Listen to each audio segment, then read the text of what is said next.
सभासदों, माननीय अध्यक्ष जी,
माननीय सदस्यगण, अत्यंत दुख के साथ मैं सभा को हमारे 6 पूर्व साथियों के निधन के बारे में सूचित करना चाहता हूं।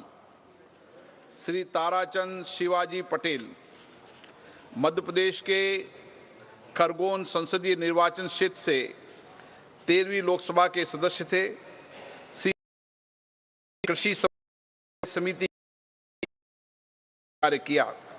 इससे पूर्व वे मध्य प्रदेश विधानसभा के सदस्य थे।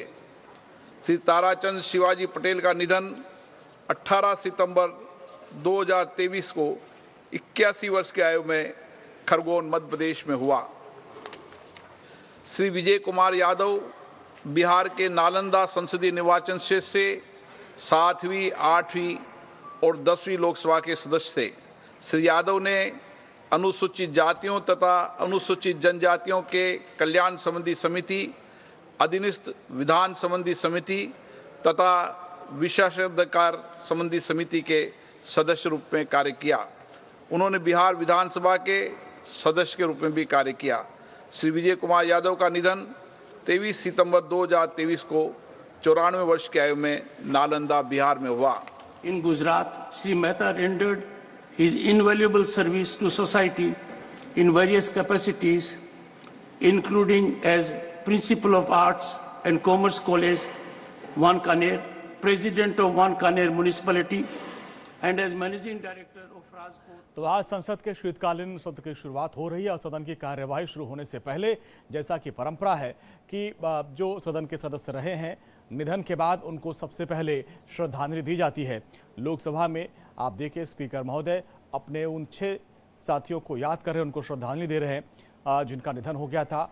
और इसी कड़ी में आप देखिए राज्यसभा में भी ऐसी ही तस्वीर जहां पर जो सदस्य रहे हैं जिनका निधन हो गया, सबसे पहले उनको श्रद्धांजलि और इसी श्रद्धांजलि के बाद से सदन की कार्यवाही आगे शुरू की जाएगी।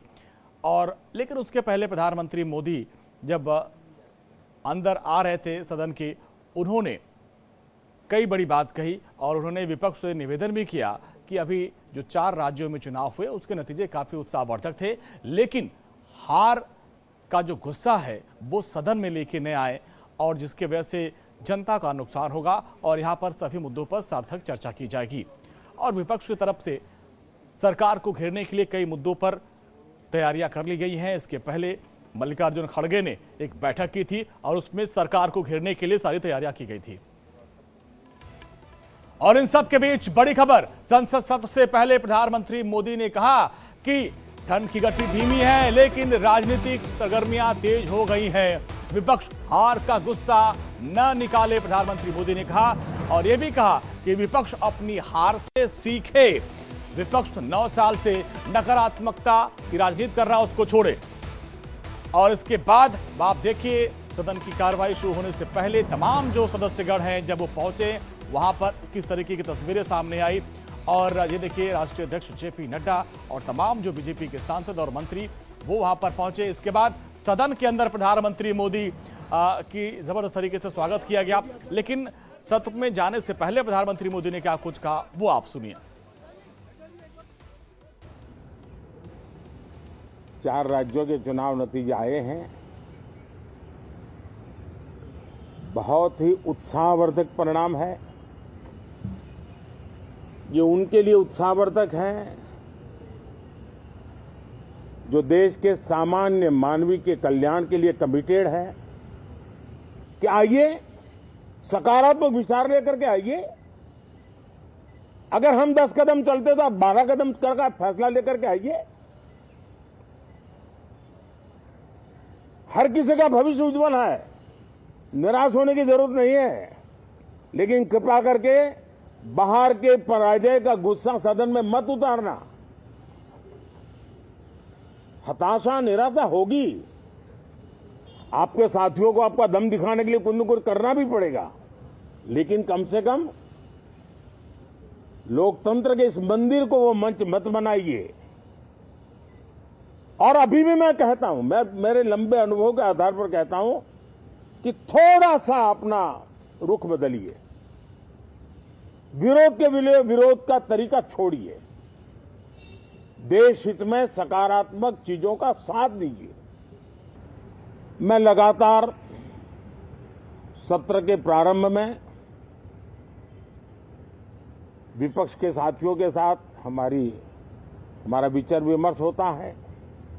हमारी मेन टीम उनसे चर्चा करती है। मिलकर के भी सबके सहयोग के लिए हम हमेशा प्रार्थना करते हैं, आग्रह करते हैं। मैं सभी माननीय सांसदों से आग्रह कर रहा हूं कि वो ज्यादा से ज्यादा तैयारी करके आएं।